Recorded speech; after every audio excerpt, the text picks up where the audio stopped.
What's going on, fam? See, here's the thing. Giving back to the community, paying it forward.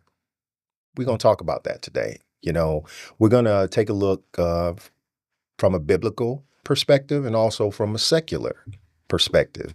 But it's very important, especially in our community, the term giving back and paying it forward. It means a lot to those that do it. But again, we're going to have a insightful discussion about it today. Brandon, I wanted to ask you, when we talk about giving back to the community, is this something that you think is inherent? I mean, because like from a secular perspective, I look at it as, okay, this is the world, this is how it is. But from a biblical perspective, those are for folks like us that are practicing Christians and we're very involved in our churches, it could take on not necessarily a different meaning, but just a different route to get, because I think both are going in the same direction, and you tell me, what does giving back mean to you and how do you feel about that, especially in our community? Okay. Yeah.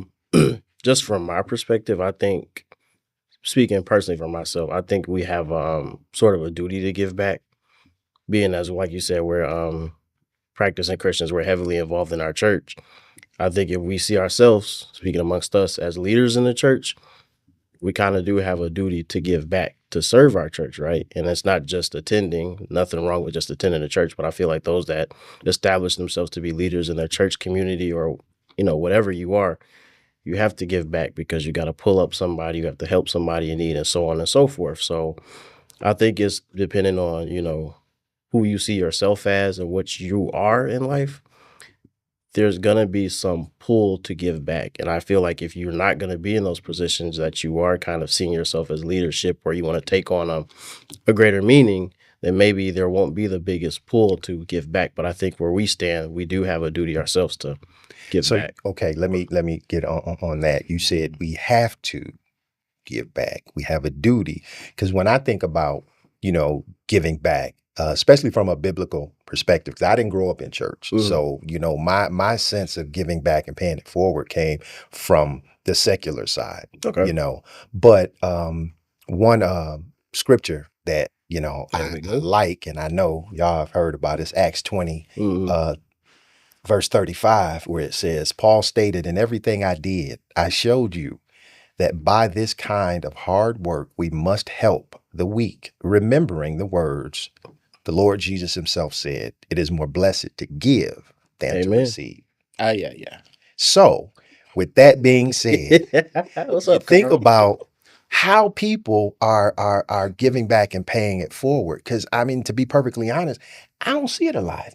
And, it's almost like when you do see it, it stops you, in your tracks. So, Carl, I mean, when you think about, giving back to the community and paying it forward, first, let me ask, where did your sense of that come from? And secondly, how do you see it now? Is it something that, you see on a daily basis or every now and then? So, how? Well, I think my sense of giving back has always been displayed to me.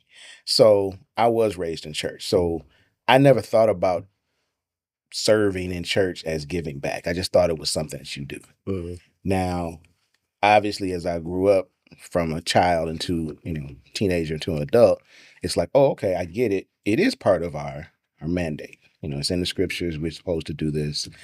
Jesus gave. We're supposed to be, emulate ourselves to be. So I got it. But I never thought of it like, oh, we're serving or we're giving back to the community. It's just like, it's what we do. Yeah, it's part of the day-to-day. It's part of what you do. So when you say, and Brandon, did you grow up in the church? Kind of. Parents just made me go, but I wasn't, I came to Jesus in my late teens. That's the same here. Yeah, that's the same here. Yeah. So is that something that for both of you, did that drive you, knowing that you saw it in church and it was taught in the Bible? Because what I look at is it something? That's why I said I came to Jesus. Is it something that you're taught or is it inherent? Giving back. Well, I think that people feed where they're going to be fed or where they've been fed. So if something has given, and you can say it from the secular side, and I'm going to come from the secular side for a second. Okay. I'm also heavily involved in my college. I went to Oakland University. Shout out to OU. I serve on the Black Alumni Board there. Okay. Have been on that board for a long time. So 15 years. it's some of our white counterparts out there like, well, why don't we have white alumni? There is a white alumni. There's an alumni board, and then there's an offshoot of the Black Alumni Board, because there are issues that are specific to Black people, particularly Black students at a predominantly white institution or PWI. There you go. So if anybody got a question about that, see me, because we can have a discussion. And don't bring no Trump points neither. I got you. But anyway. No red hats. Right. So, but I do that because I really love that school. Despite issues that I had when I was there, despite some of the experiences I had when I was there, I felt that that school fed me when I needed to be fed at that time. I went to school with a lot of people, built some community, built some lifelong friends. Some of those friends, I will say, hey, man, we doing something on campus. Come on back. I ain't never coming back on that campus. I got my degree and I'm out. And I'm looking at them like, we were there together. And I'm going like, my experience was totally different than theirs. Yeah, true. Or they took some things more to heart than I did. And if I could jump in real quick, Carl, with that, because I think that, to your point, for me, giving back comes from the heart.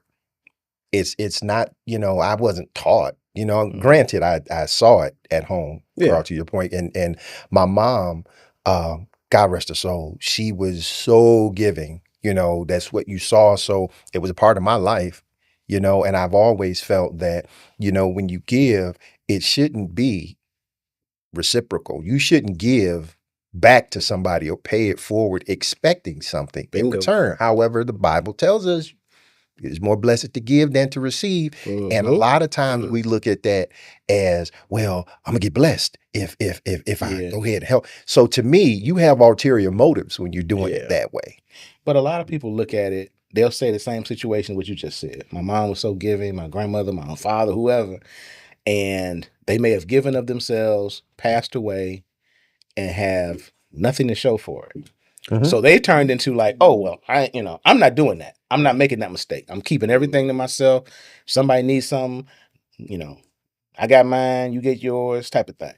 And people have those, and again, I don't know what experiences they may have had, or they may have seen it a different way, or from a different lens. Your mom, I obviously was somebody who said, it's more blessed to give than to receive. I know that there are people who need more than I do. Or even if they need as much as I do, I want to be able to give of myself. Because it's a sacrifice. Yeah. Exactly. Okay. Some people are just, they're going to do that. Some people are going to look at it like you and say, well, this is what we do. Maybe not even understanding it fully at that time, but just say, well, this is what we do. Other people are going to look at it like, yeah, nah, look at that. And you hear it all the time, particularly when you're talking about church. Somebody will die and you get to the funeral and they grandkids is up there talking about, my grandmama gave everything to this church. Well, what you really mad about is you didn't get nothing. You didn't get nothing. We're gonna read between the lines. You can say that, and there'll probably be 30 people behind you who will talk about what your grandmother did for them. And how she encouraged them and how she gave them $5 when they didn't have anything. But you gonna get your butt up there and go past them 2 minutes. Yeah. And the preacher told you, yeah. And you didn't even come check on her, not one time. But when she died, you was going through the drawers looking for the grandma earrings. Yeah, right. And then look, where grandma earrings at? And the lady three people behind you said, she gave me these for my wedding when I didn't have nothing. Right. So I think that a lot of times people look at it, like you said, it's like then they're not looking at helping other people. They're thinking they want to get something back from it. So if I give you something, what do I get? So is there anything that prompts us to give back to the community, Brandon? Do you feel like there's something, that made you want to give back? Or better yet, let me ask you this. When was the first time that you gave back and you realized that Oh that's boy. what you were doing?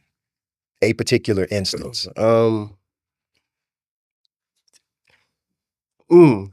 first time, geez, I want to say within, of course, I can't remember stuff when I was a kid, but I want to say the first time answering that question, it probably was I was involved in like volunteer ministries at our church. You know, we used to do food ministry or go out to Cass Corridor to help those less fortunate. I think that was my first instance of selflessly, because like we were saying, people give to what am I gonna get in exchange? But I think those were my first instances where I was, you know, adult aware of I'm selflessly giving back. These are people that need something. And, you know, I'm at a point where I'm just want to do what I can to help somebody in need. And I'm not expecting anything in return. This is something I'm enjoying to do. Because again, like you're saying on the secular side, it's like, oh, it's Saturday morning. I could be sleeping in at OHOP, whatever, you know.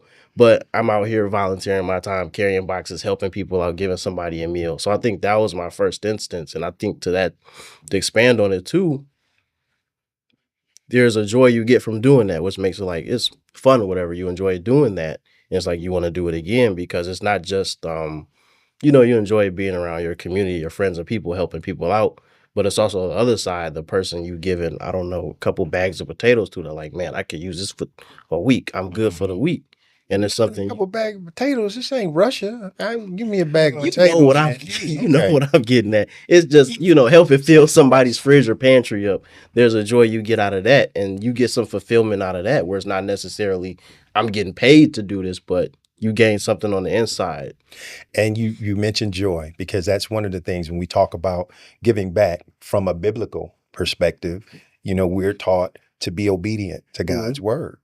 And God gave selflessly to us, so we want to emulate him. We're supposed to. We give selflessly to others. You know, Carl, let me ask you, when was the first time that you recognized, you know, the concept or paid attention to giving back, you know, paying it forward?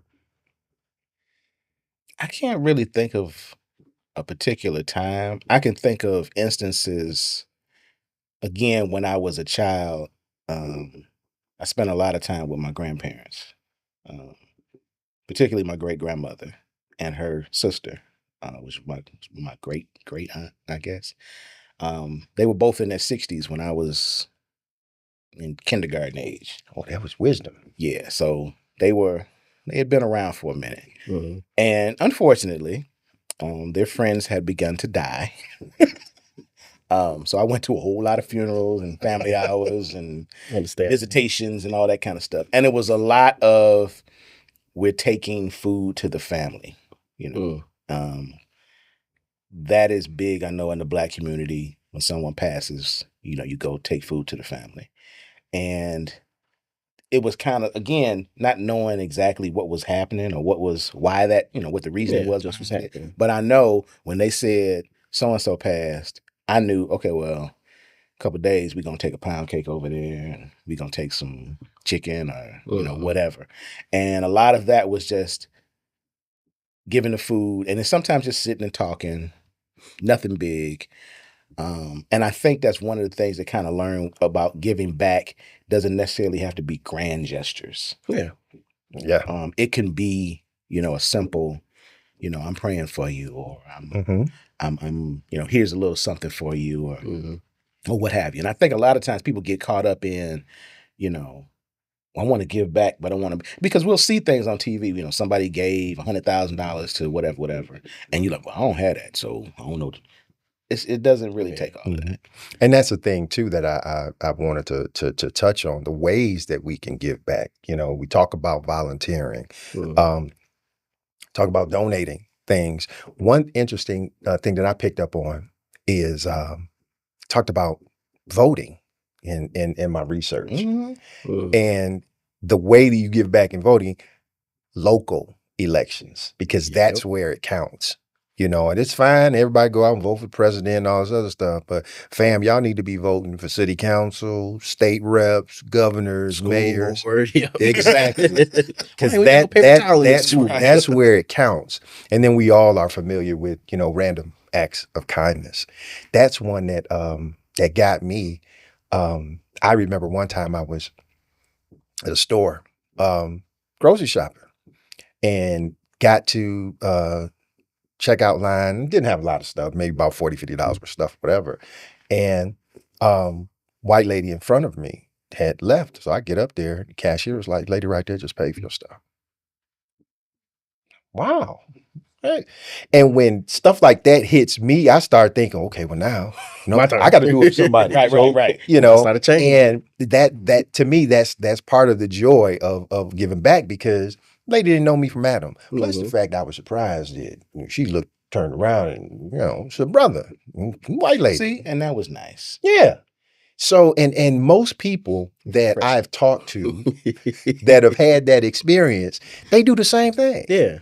And when you pay it in hopes that, the get back for me is somebody did it for me, do it for you, then hopefully you can do it for somebody else. And it goes on and on. Contagious. Because I had something like that too. I was out to dinner with breakfast, brunch, whatever, with another couple. So because the bill wasn't that expensive, I would say it's probably about $50 between us all.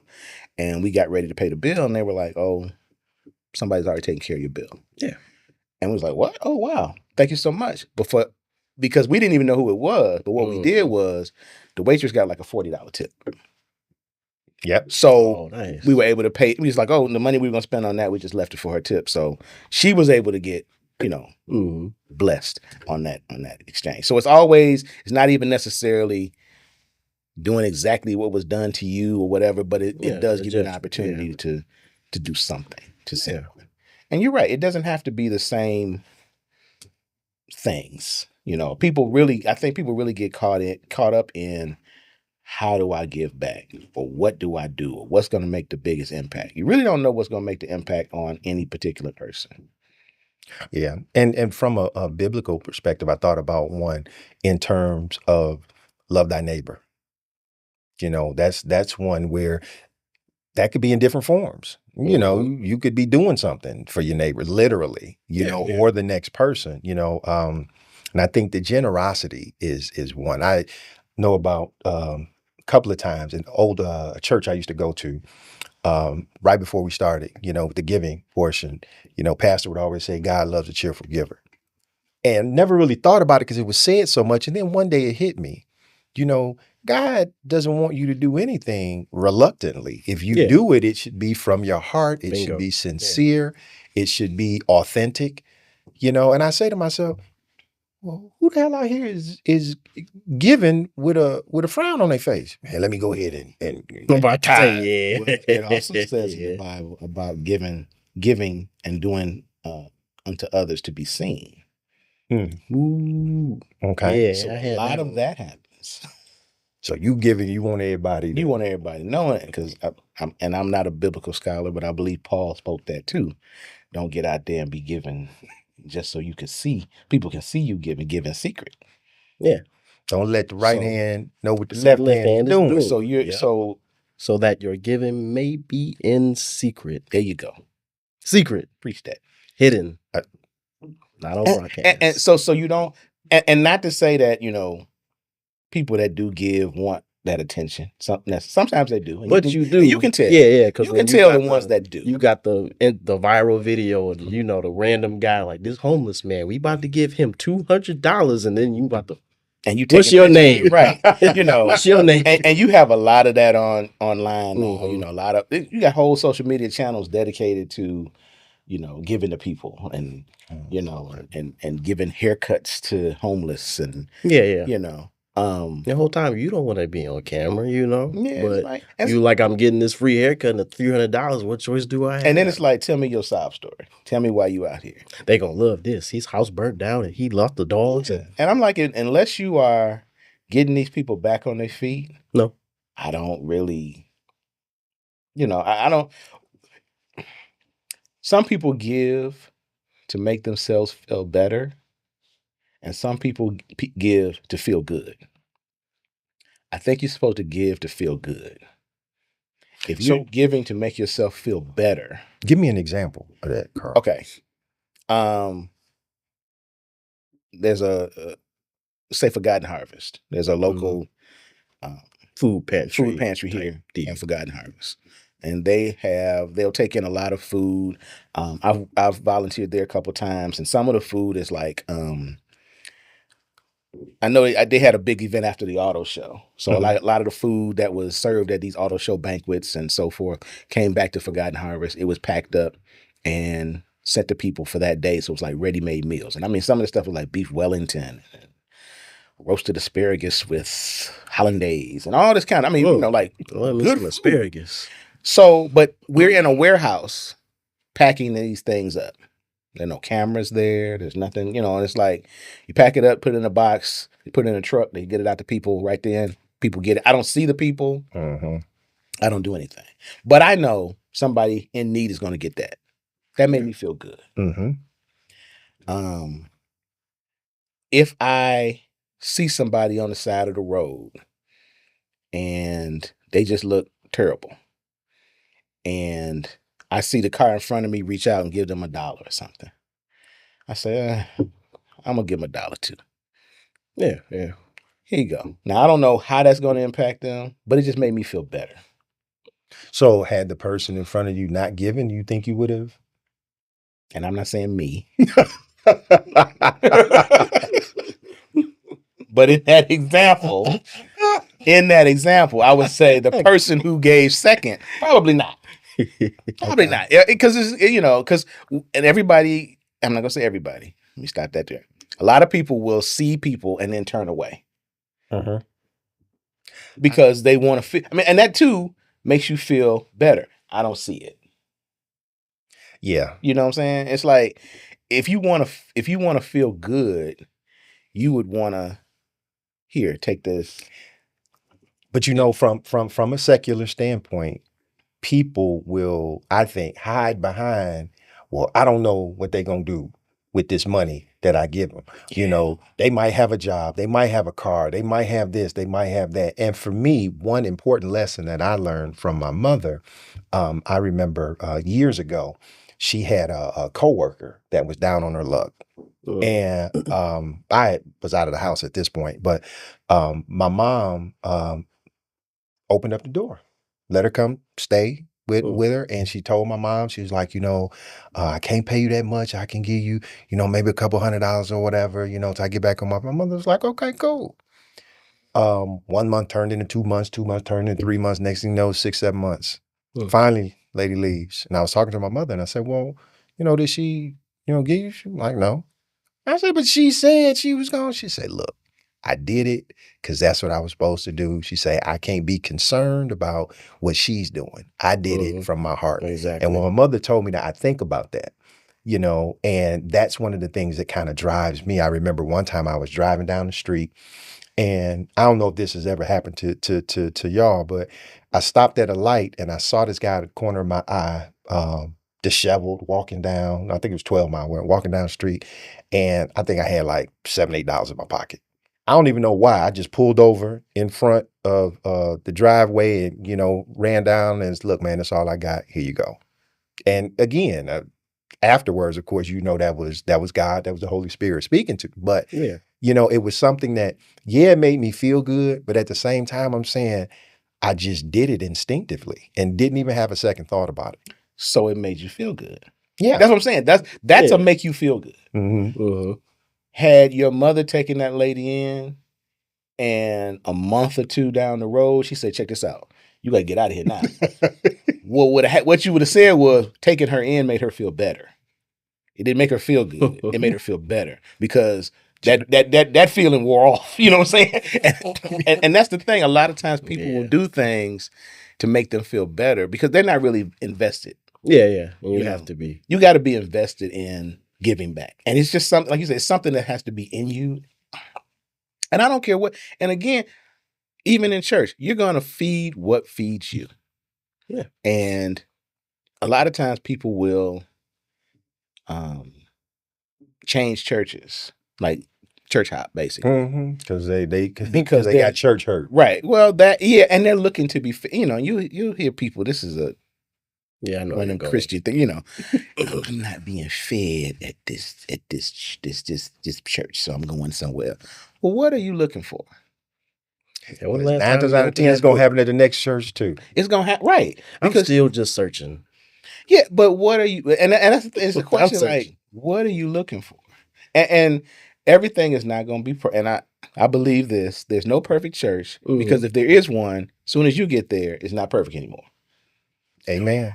So Put that on a t-shirt. so it's one of those things where it's nothing that's going. I mean, there are going to be things anyway. And I heard this too, and I believe it.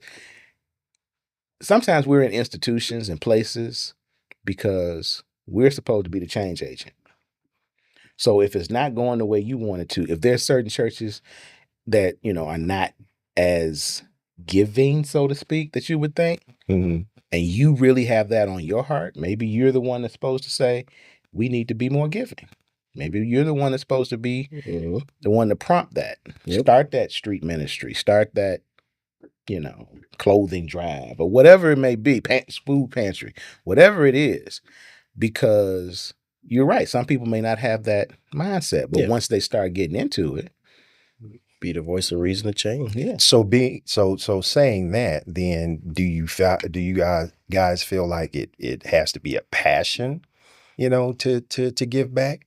And I say that because from a secular standpoint, there are ways that folks give back, to the community. And one thing that I thought about were community organizations. For instance, we went to the three of us went to a meeting where one of our local community activism groups had a meeting, and I think we can see, the young man that heads it, he's passionate about, helping and giving back, particularly to our community. So, when you talk about giving back from a secular standpoint, I think that's something that, when you see stuff like that, that, this person's passionate, and I think that for me, giving back is just a basic humanistic instinct. Yeah, it is. Well, But that's for hope it me. is. Yeah. That's for me because I think, a couple of things. Compassion plays a part in it. Empathy plays a part in it. And the Bible tells us too, we shouldn't think more of ourselves than we truly are. Yep. And for me, I that keeps me humble. Some people say empathy is a bad thing. See, I think we're gonna get into that on another show. Talk about that and narcissism. Yeah.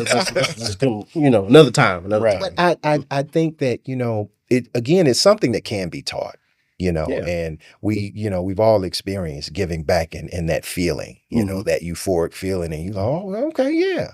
But how do we, since it can be taught, or I feel it can be taught, how do we move that to, the next generation? Or because I see now a lot of the younger kids coming up, they don't necessarily show that compassion and empathy. It's a lot of selfishness and, me and entitlement and stuff. And, we know that that's a train wreck getting ready to happen at some point.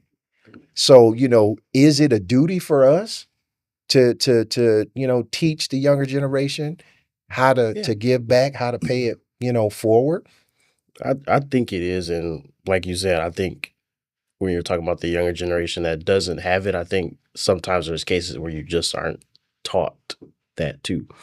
Like I could look at it both from, I guess you want to say, in the Christian world and the secular world. Like, for instance, I'm one of the younger deacons in my church. So that's a taught behavior. Youngest. Yeah. So, but say no younger. Well, but you see, fam, deacons are known to carry around keys and a big key ring on their waist, and Brandon has his deacon starter kit key ring with keys on it. I'm like, Lord. You had to tell him about the keys. I'm just saying, man. But yes, as soon as he say, all right now, then we gonna know. He's full for I haven't dropped that yet. See? They ain't got me there yet. But still, coming into that realm, I had to be taught, those responsibilities, the duties, the selflessnesses of that. And then coming out in the regular world, I volunteer in a nonprofit. Mm-hmm. And again, that's something I'm doing outside of business hours, outside of church hours, and something I have to, work at and take time into. That's not for pay. I don't get paid. But again, I have to be taught to even see, like, for instance, there's a lot of older people that ran that nonprofit. And, people are retiring, aging out, dying, unfortunately. So now there's younger people coming to the nonprofit, sitting on the board running it now. But again, you look 5-10 years ago, all these guys were much older, and there's no younger generation. Like we're saying, you had to bring in the younger generation and teach them like, this is how you're running a nonprofit. You have to have your president, you have to have CFOs and all that.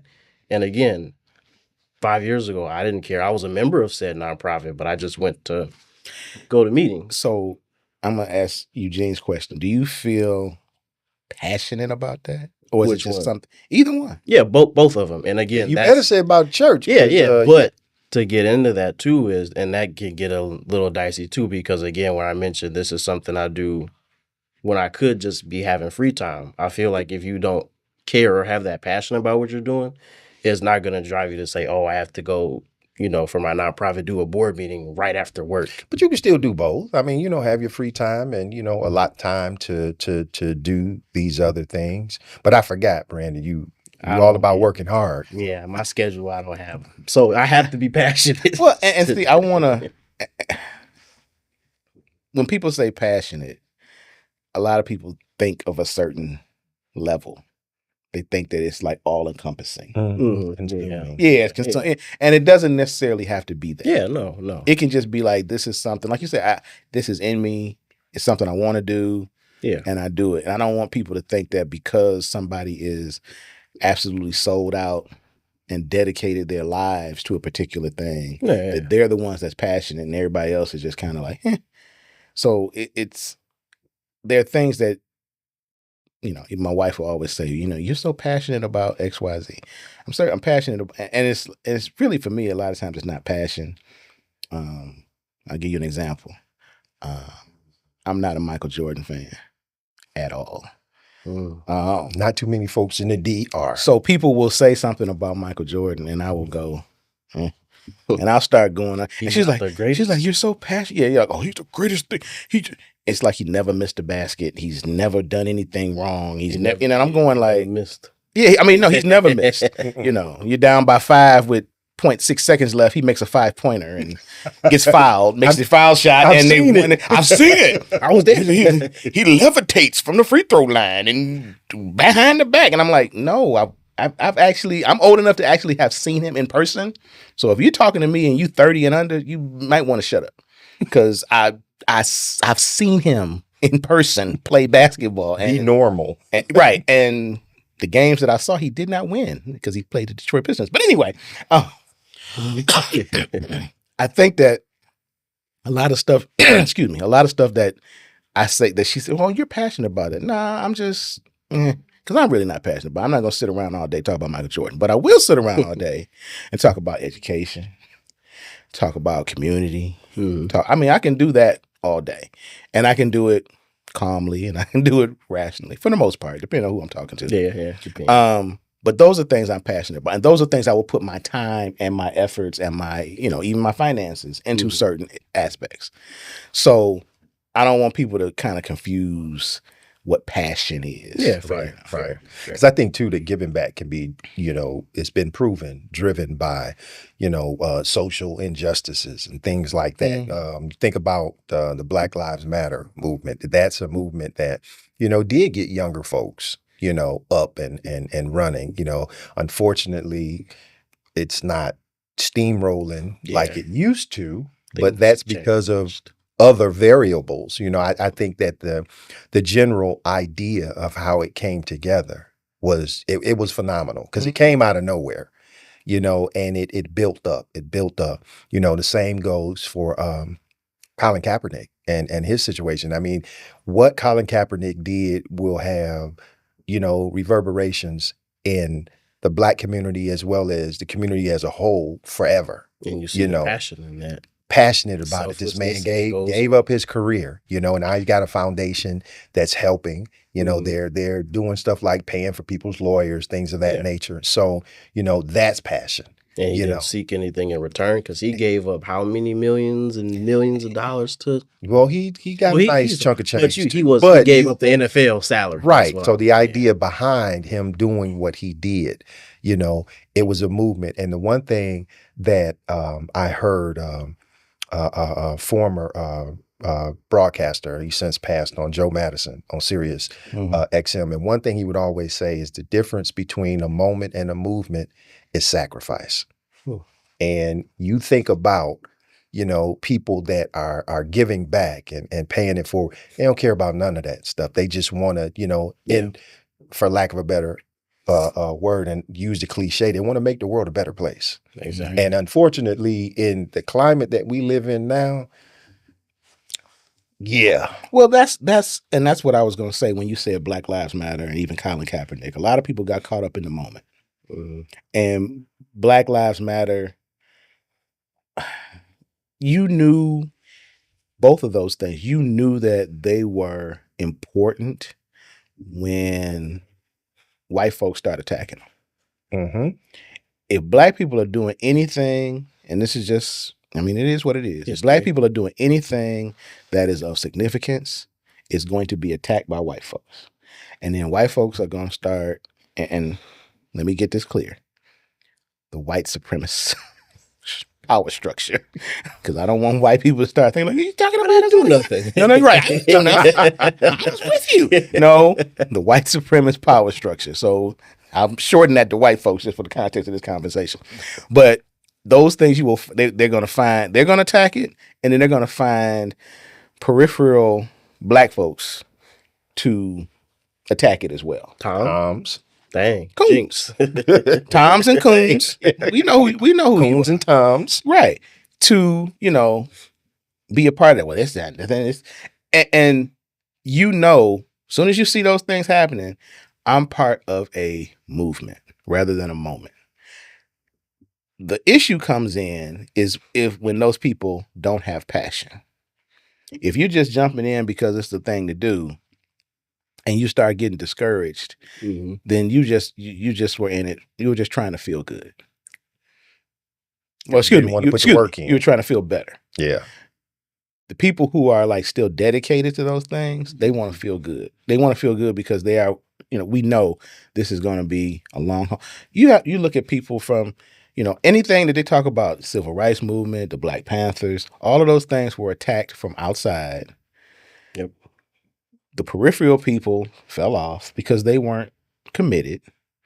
And then you still have those same individuals who were parts of those organizations who didn't get killed by the government. Even to this day, those who are still living are still part of that movement. Yeah. So it's the same thing when you're giving.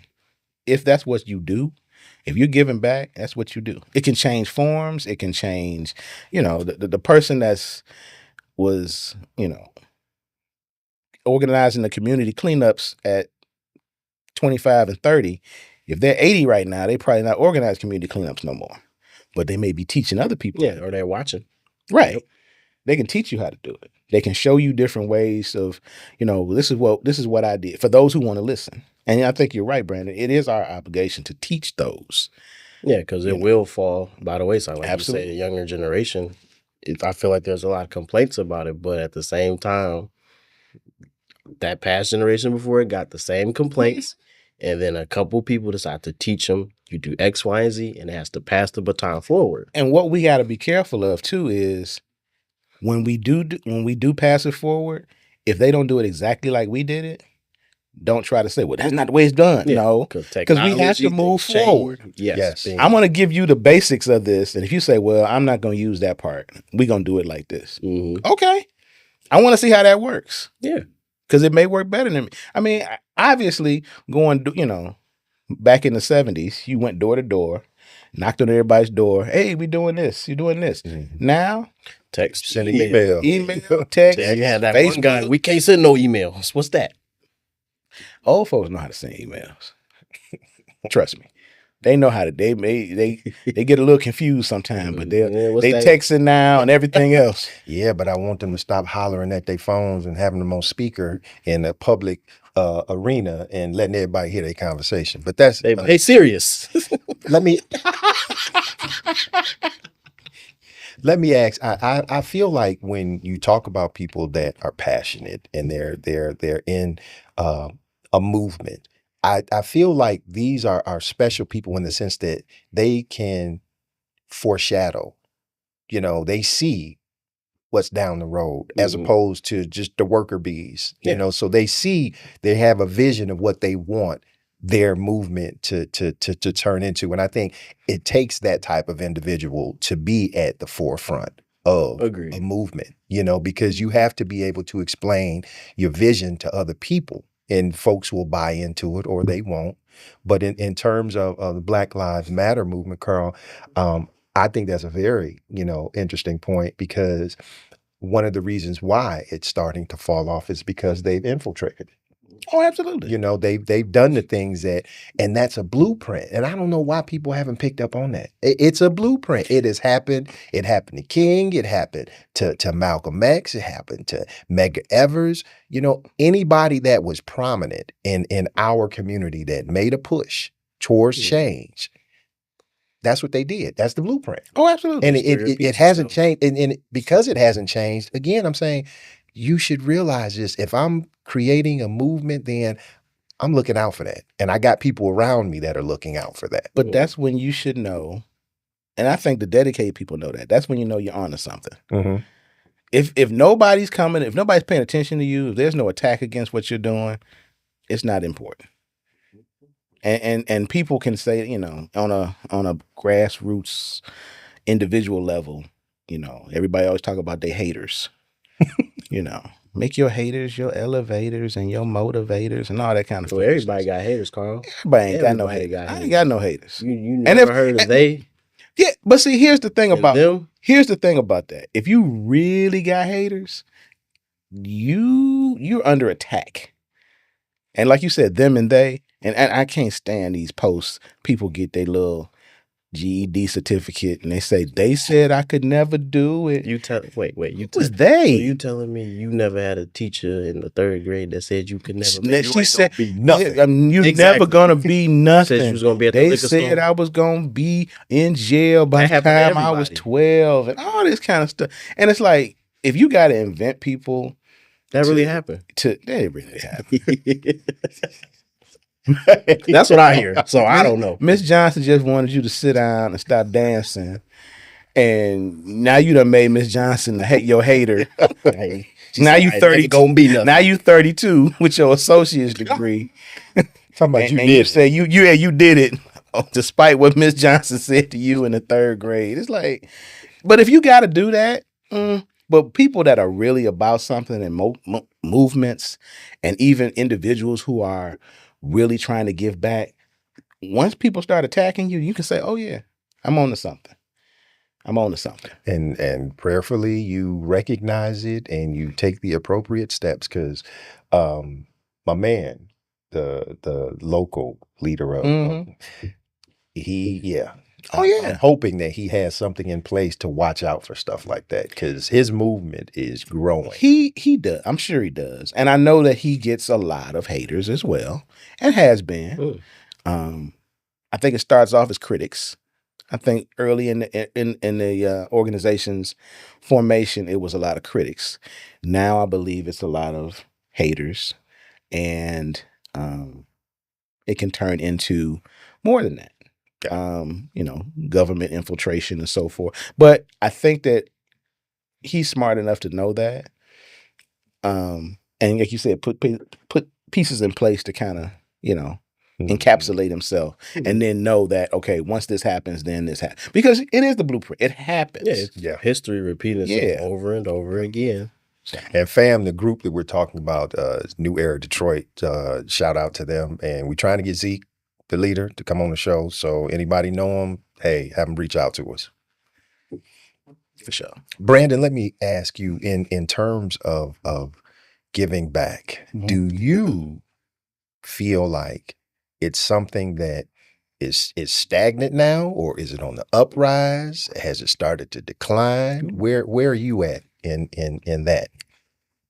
I feel like I can't solidly answer that. I feel like it's a roller coaster thing, and I think it's not just at an entire level. I think it's at our level, I feel like each of us, we should have a responsibility. And then again, it's just my personal thought to give back. I'm not saying you see every homeless person at the corner when you're somewhere, give them $1, give them $1, give them $1. But when you can give, do it, make efforts to, put that as part of your life, because it's not only bettering yourself, it's bettering somebody else.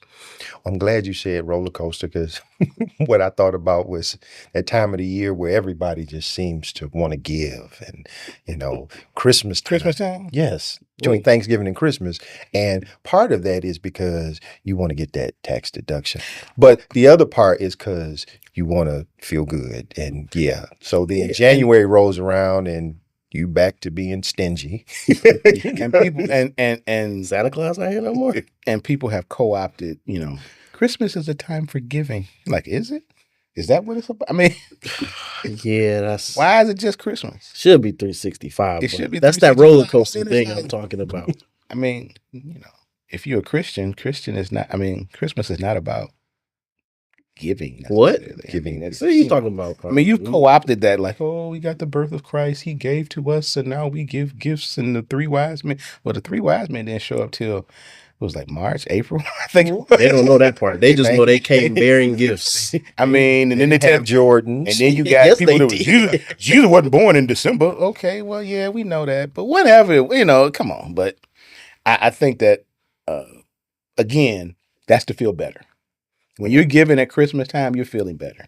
Mm-hmm. It's not to feel good, because if you were feeling good, it's 365. Yeah. And again, that's why I keep saying it's a roller coaster type of deal, because yes, you got the giving season, but does that mean, what about March? Right. You don't got to give in March? Yes, you do, because that's my birthday month, fam. So I'm expecting. I knew that was coming. You said, just saying. So feel good. Cash out. As we were. We'll put it in the comments. But yeah, it does have to be a passion. It does have to be something that's part of you. I think that, and we need to identify different ways of giving back. Mm-hmm. Volunteering. I think a lot of it is, and this is one of the things that I look at. People that say they're gonna go back to the old neighborhood and give back. Now, if you want to, think about that. That's what I'm going to say. That's the thing about it. If you want to, again, people are going to feed what fed them. Bingo. So you go back, so you remember all the fond memories you had, and your friends that lived over here, and Mr. Johnson and Miss Sally, and this, that, and the other. Well, you go back, those people aren't there anymore. So you roll up on the block, and they like, what's up? I like them Gucci frames. I used to live right here. So snatch. All them people, Miss Johnson and Miss Sally, all them people dead. I'm coming to get back. Your boy Bobo, he been locked up for about 10 years now. Bobo. You got grandkids and nieces and nephews that ain't about.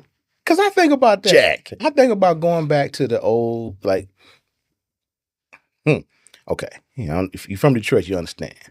Go back to where my grandmother stayed off Linwood. Dexter Davidson area. Oh. So what about Joy Road? I can go back over there, and I can go right to the house with my I don't know the people that live there. The people that live next door, who were like just about family to us, they don't live there. They live in the neighborhood still, but they don't live there anymore. So if I went over there, I mean, I had a couple friends that lived down the street. One of them, he died a couple years ago. Another one, I don't know where he is. So I go there and I say, well, I want to give back. They don't know me.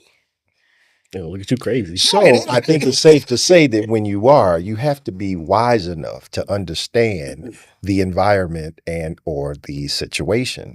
And I say all that, Carl, because, while we grew up in the inner city, we all live in the suburbs now. And, that whole thing about being, I'm going to go back and I'm going to help the brother. Yeah, you can do that, but you have to do it in the right environment, the right atmosphere. Yeah. I'm not a street preacher, don't wish to be, but I have my own ministry in terms of the way that I communicate to, my kids and those around me. So we have to remember also that, man, I just continue to feel that when you giving back, it's from the heart, and if you're looking for something that's reciprocal, I don't know if that's going to work out for you. I really don't. You shouldn't be.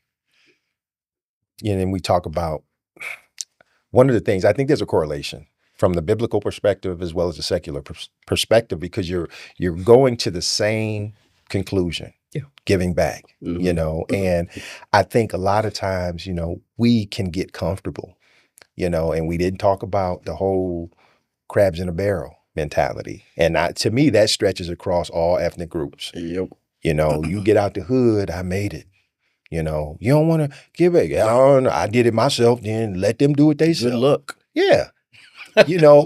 For fear that somebody can ascend your level of success. That old Good Times episode. I don't want to smell the stench of the ghetto no more. So,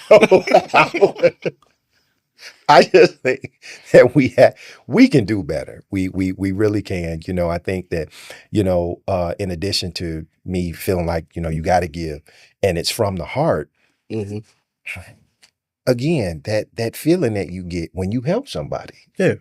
And my thing is, I kind of get embarrassed sometimes when you help somebody and they just shower me with thank you. And it's like, I'm saying to myself, this is what I'm supposed to do. Yeah. So I don't, I take it but again, I kind of feel embarrassed because that tells me that I'm in the minority and not a lot of people do that. Exactly. Something as simple as $1 or something like that, or holding the door open for somebody. I gave a dude a ride the other day to a warming center. And it was like people are like, don't pick people up off the street. Yeah, if this guy had robbed me, I really deserved it. I'll just say that because he was in bad shape. But the thing about it was, and it was like maybe a 3-block drive, so it wasn't that big a deal. But the thing was that really struck me was he said, you wouldn't know how many people just drove right past me because he was flagging me down. And really all he asked was for directions to where this place was because he said he had a stroke. He had got turned around. He couldn't get his directions. And I basically put him in the car, drove him around the corner. And the thing was, when I got there, the number of people that were standing outside waiting to go into this warming center. And this was in the suburbs, people. This was not in the inner city Detroit. This was in the suburbs. Yeah. Which is why you stopped. But no, I'm just playing. And actually it was, I'll put it like this. It was on the east side. It was east side suburbs. So that was, I usually don't travel on the east side. I'm a west sider in Detroit. But anyway, Grosse Point. Yeah, no, and it wasn't Grosse Point. It wasn't Grosse Point for sure. But a lot of times people will, just not even pay attention to what these other people are doing. It's like, and it's like, just stop and same thing. Oh, thank you so much. You don't know how much this means to me. And I'm like, it's cool. It's cool. And I wish I could have done more, particularly when I saw all those people. Right. Yeah. I'm like, wow, this is a big deal, But that speaks to your character and your heart as a giver because you have the same other scenario where somebody's going to see that man on the street and go, yeah. And going home is cold. And a good thing, and here's another good thing. So there's other good people out there. He said that morning, it was a Sunday. He said that morning somebody had stopped him. They were leaving church and they put him in the car and took him to McDonald's and bought him breakfast. And he said, you don't have to do this. And they said, well, God told me to do this. There you go. So he had a meal that day. And you could, like I said, if he was going to stick you up, yeah, you deserve to get stuck up. But I'm about to reach over. I mean, I'm looking at him the whole time. But don't be no fool. Yeah. Wait a minute. God gives us wisdom. Yeah, we do got But at the same time, it's like some stuff you just do. And it was no, like I said, no big deal to me. But I don't know what that meant to that. Yeah, it means the world to the receiver. Yep.